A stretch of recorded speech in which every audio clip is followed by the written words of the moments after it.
segura que as respostas que a gente queria estão chegando, hein? Claro que junto com elas vem ainda mais perguntas, mas a série tá boa demais, o importante é isso. Se você é novo por aqui, toda quarta-feira eu trago análise do episódio da semana de From, e a forma como eu faço as minhas análises é primeiro fazendo um resumo de todo episódio e em seguida que eu comento sobre ele. Então se você quiser pular a parte do resumo, é só clicar aqui embaixo em análise e bora lá. O quinto episódio começa mostrando a primeira noite do Randall em sua casa nova, que é o ônibus.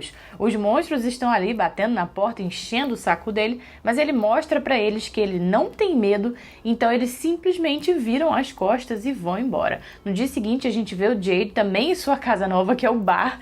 Ele tá lá deitadinho, enchendo a cara e dando uma olhada naquela foto que tem um cara que ele não sabe quem é e o Victor pequeno atrás dele, e ele começa a ter uma visão com esse cara da foto. Ele vê ele ali na frente dele. Depois a gente vê o Boyd lá na igreja, alguém bate na porta e quando ele abre, são a Tabitha e o Jim querendo confrontar a Sarah. O Boyd tenta acalmar eles, obviamente não consegue, e a própria Sarah aparece para falar com eles e a Tabitha dá uma ameaçada nela. Mas a Tabitha não era a única que queria confrontar a Sarah. O Ethan, que tava se tremendo de medo quando viu que a Sarah tava de novo na cidade, tomou a decisão de confrontar ela para acabar com esse medo dele, e o Jim leva ele para fazer isso. A Sarah vai até a sua antiga casa para ver se ela encontra uma lembrança do irmão, mas quando ela chega lá já tem gente ocupando a casa e eles dizem que eles mandaram todas as coisas dela lá para a mãe do Kenny, que é quem guarda tudo isso. E como ela sabe que a mãe do Kenny muito provavelmente não queria nem olhar para a cara dela, ela volta lá para a igreja e lá chega o Eldon. O Eldon não conhecia a Sarah ainda e nem a história dela,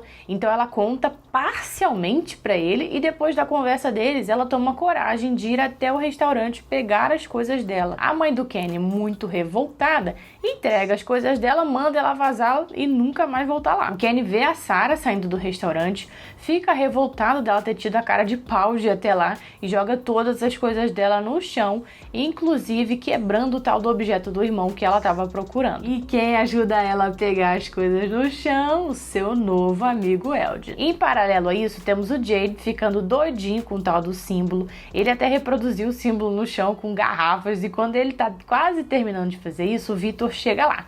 O Victor diz que vai responder algumas perguntas dele se ele tocar o violino pra ele.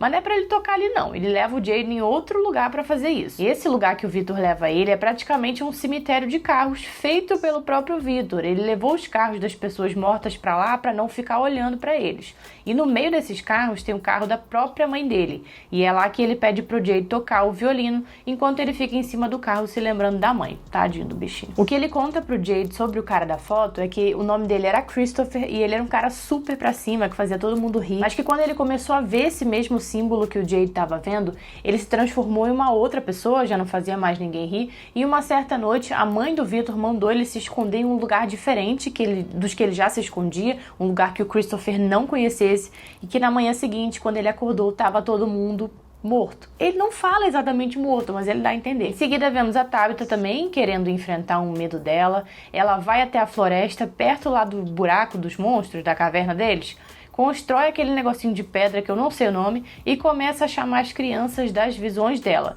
As crianças começam a chegar chamando ela de Ankui, começam a colocar a mão nela, ela fica apavorada e o nariz dela começa até a sangrar. Já na cidade, o Jim chega até o Boyd para conversar com ele e o Jim tenta falar pro Boyd que ele tá achando que aquilo tudo ali pode ser um experimento, mas o Boyd não quer ouvir e vai embora. E o episódio termina com o Boyd indo até o restaurante e dizendo pra Tian que ele precisa conversar com ela. Hoje o resumo foi grande porque o episódio estava cheio de pequenos detalhes, eu inclusive nem falei de tudo, então eu tenho bastante coisa pra comentar agora. Tô vendo que esse vídeo vai ficar gigantesco. Mas vamos começar então pelo Randall. O Randall é um cara que eu peguei ranço, né, obviamente. Eu tenho certeza que todo mundo aí não foi com a cara do Randall de primeira, porque ele é um cara muito marrento. Mas nesse episódio, ele mostrou pra gente que provavelmente ele vai ser importante nessa questão do combate aos monstros. E por quê? Pelo simples fato dele ter encarado bravamente isso, dele ter que morar sozinho ali no ônibus, né, com os monstros perturbando ele a noite toda, ter batido de frente com eles ali, ter mostrado que não tem medo deles. Ah, Kate, mas aí é fácil, ele tava com um talismã ali, eu sei. Mas eu acho que vai além disso, além do fato dele estar protegido por um talismã, eu digo isso por dois motivos. Primeiro, a temática principal desse episódio foi enfrentar os medos. Vários personagens enfrentaram os seus medos no episódio.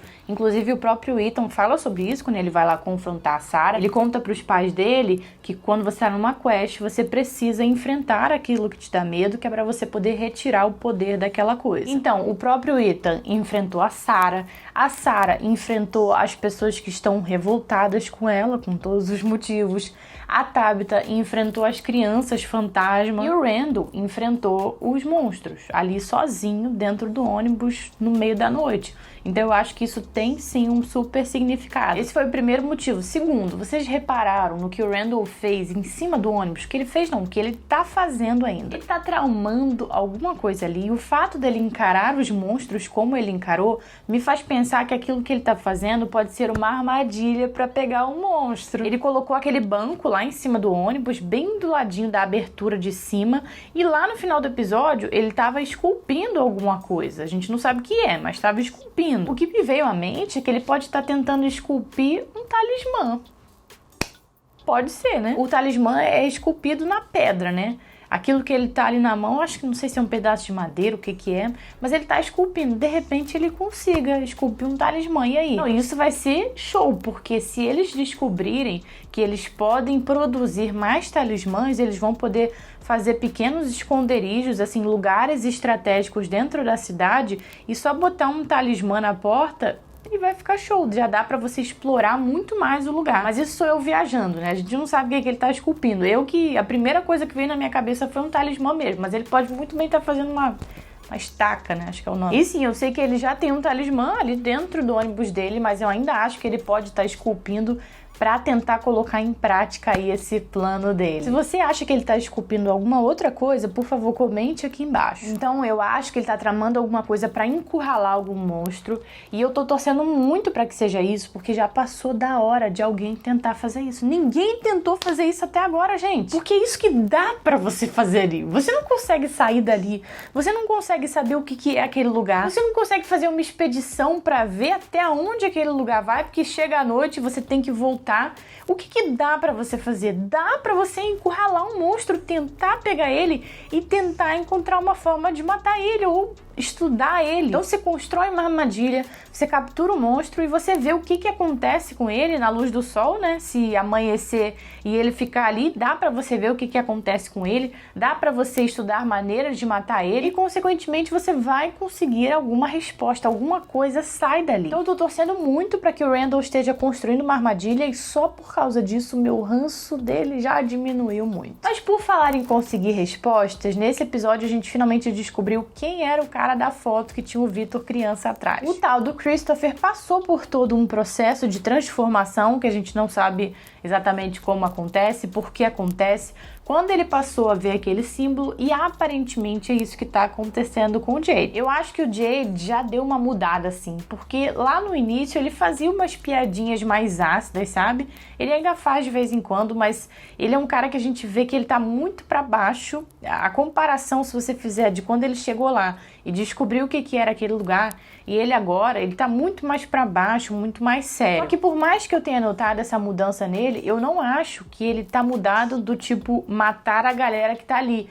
Ele tá mais pra se matar do que matar a galera que tá ao redor dele. Parece depressivo mesmo. Ele realmente só parece que tá de saco cheio de ter todas aquelas visões. Então, e por mais que ele esteja diferente, eu não acho que a transformação que ele tá vivendo seja exatamente igual a desse Christopher. Mas a gente não sabe também, né, quais são os estágios dessa transformação. De repente o Christopher também passou por isso, de ter uma hora que ele só ficou depressivo, querer morrer, e aí depois ele passou para essa fase de talvez ouvir vozes que mandaram ele matar todo mundo, não sabemos. E se a gente for parar para pensar também, gente, em momento algum saiu da boca do Victor que o Christopher matou todo mundo. O que o Victor falou foi: na manhã seguinte, quando eu acordei, tava todo mundo...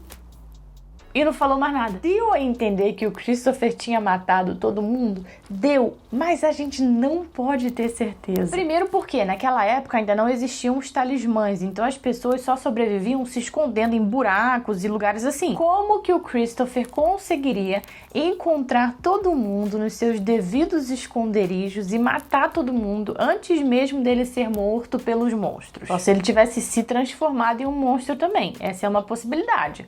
Mas se ele não se transformou em um monstro, não existe essa possibilidade dele ficar andando por aí à noite sem nenhum monstro ter pego ele. Então, na minha opinião, tem muito mais nessa história do Christopher que o Victor ou não quis falar pro Jay, porque ele aparenta estar querendo esconder as coisas, porque ele está preocupado, ele acha que quanto mais o Jade sabe, mais piora a situação dele, ele já deixou isso muito claro, ou o próprio Victor também não sabe 100% o que aconteceu com o Christopher. Agora vamos analisar aqui o que o Victor falou sobre essa noite que supostamente o Christopher matou todo mundo. O Victor falou que nessa noite a mãe dele mandou ele se esconder em um lugar diferente, que o Christopher não conhecesse, que ele nunca tenha se escondido antes. E se foi exatamente nessa noite que o Victor descobriu as árvores que teletransportam? Ele, naquela de procurar um lugar que ele nunca tenha se escondido antes, pode ter visto o buraco dentro da árvore e entrou lá sem saber o que ia acontecer. Pensando agora pelo ângulo das linhas temporais. E se o Victor entrou nessa árvore e saiu em uma outra linha temporal em que todo mundo já tinha morrido? E por isso até que ele concluiu que foi o Christopher que matou todo mundo. Tem um monte de gente, inscritos aqui do canal, que acompanham os meus vídeos sobre From, que tem essa teoria de que a Sarah, quando ela foi entrar naquele buraco da árvore atrás do Boyd, que a gente não sabe, não viu onde ela foi parar, muita gente acha que ela entrou num buraco desses e saiu em uma outra linha temporal. O povo fala até que o cabelo dela estava maior, eu não reparei nisso, mas que o cabelo dela estava maior do que quando ela entrou. E eu acho que faz muito sentido isso para essa história do Victor, porque nada que essa série fala é dispensável. Tudo que é falado é uma pequena dica ali pra gente. Então, se o Victor fez questão de falar que naquela noite ele se escondeu em um lugar diferente, que ele nunca tinha se escondido antes e que quando ele saiu todo mundo tava alguma coisa que ele não completou a frase, é porque isso é importante, é porque tem mais coisa por trás dessa história. E outra, ele também poderia querer dizer todo mundo tinha sumido. Isso seria mais uma evidência de que ele entrou na árvore e saiu em uma outra linha temporal. Linha temporal, ou universo paralelo, o que for, uma dessas coisas. E se a mãe do Victor era novinha nessa época que ele entrou na árvore, eu não duvido nada que ela possa ainda estar viva lá nessa outra linha temporal, ou universo paralelo, sei lá. E ainda falando sobre o Victor, mas mudando um pouquinho o assunto, ele falou novamente sobre aquele negócio das árvores se moverem. Isso pra mim é claramente um mecanismo de defesa daquele lugar, para que ninguém consiga mapear a região e, consequentemente, ninguém consiga encontrar a saída. Porque se você fica mudando a saída de lugar, ninguém vai encontrar ela. Logo, aquele lugar não é infinito, porque se quem projetou aquele lugar sabe que as pessoas não vão poder andar muito, porque quando chega a noite elas são obrigadas a voltar, e ainda assim faz questão de ficar mudando as árvores de lugar para confundir, não deixar a pessoa mapear, é porque aquele lugar não é tão gigantesco assim e claramente existe uma saída. Se não for uma saída, é algo assim que não pode ser encontrado por eles. Se você precisa mudar as coisas de lugar, é porque você está tentando esconder alguma coisa. Ou é a saída, ou é algo muito importante que pode cooperar com a saída deles dali. E esse é o motivo das árvores ficarem mudando de lugar. Eu acho que a gente ainda vai ouvir muito falar sobre isso. Agora chega de falar de Victor, vamos falar da Sarah. Confesso que eu fiquei sim com pena da Sarah nesse episódio. Eu duvido que você que assistiu também não ficou com pena dela. Pra mim, a Sarah está verdadeiramente arrependida porque agora ela entendeu que naquele lugar existem forças do bem e existem forças do mal, coisa que ela não sabia antes. Ela simplesmente ouvia vozes, ela achava que ela tinha que fazer o que aquelas vozes estavam mandando e pronto. Agora que ela sabe que tem as vozes boas e as vozes ruins, ela sabe que quem mandou ela matar as pessoas foram as vozes ruins. Tá arrependida. Mas assim, eu tenho um coração mole, mas nem tanto, porque ela matou as pessoas, então eu acho sim que ela merece ser punida. Só que essa punição, muito provavelmente, vai ser ela mesma que vai se dar, porque lá no final do episódio a gente vê ela andando pra algum lugar e eu acho que ela tava andando era pra caixa, hein? Eu acho que ela mesma vai se colocar na caixa, mas eu também acho que ela não vai morrer. Na verdade, não sou nem eu que acho isso, foi a galera aí que comentou no meu vídeo passado que achava que a Sarah ia entrar na caixa e não ia morrer porque os monstros não iriam atacar ela. E eu tô concordando, porque eu acho assim que ela tem alguma coisa de especial e os monstros não vão atacar ela. E eu digo isso por causa do negócio que o Ethan falou nesse episódio quando ele foi confrontar a Sarah. Ele falou que só os monstros sobreviviam na floresta à noite e que se a Sarah sobreviveu era porque ela era um monstro. Eu não acho que a Sarah seja exatamente um monstro. mostra, mas eu acho sim que ela tem algo de especial. E não é à toa que o Boyd tá tentando proteger ela com unhas e dentes, alegando que ela tem algo de especial e que ela é uma chave para eles descobrirem o que está acontecendo ali. E agora que ele tá com as minhocas no corpo, talvez ele consiga enxergar com mais clareza que ela realmente é especial, porque ele agora é especial também. Que é só ele que tem as minhocas no corpo. Então ela pode até ir pra caixa, mas eu não acho que ela vai morrer, até porque ela ainda tem muito pra entregar pra história, principalmente agora que ela vai se juntar aparentemente com o Eldian. O Eldian, ao que tudo indica, vai ser o único amigo dela ali na cidade, e eu diria que isso é uma grande coincidência, né? As duas pessoas que aparentemente têm mais ligação com aquele lugar se juntarem.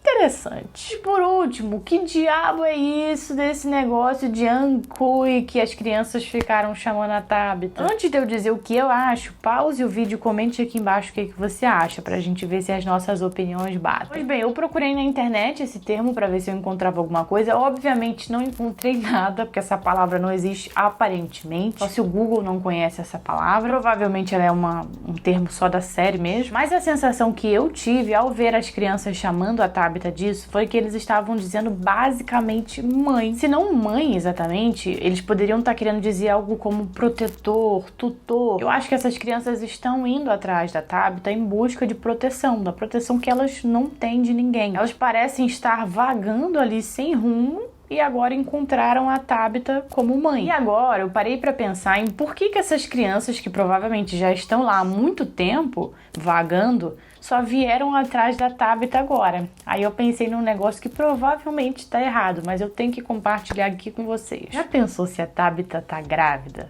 Se ela engravidou lá dentro daquele lugar? Quando eu estava assistindo o episódio com meu marido e passou essa cena das crianças, eu virei pra ele e falou: e se a Tabitha tá grávida? E essas crianças estão atrás dela por causa disso, porque elas sentem, né, que ela tá.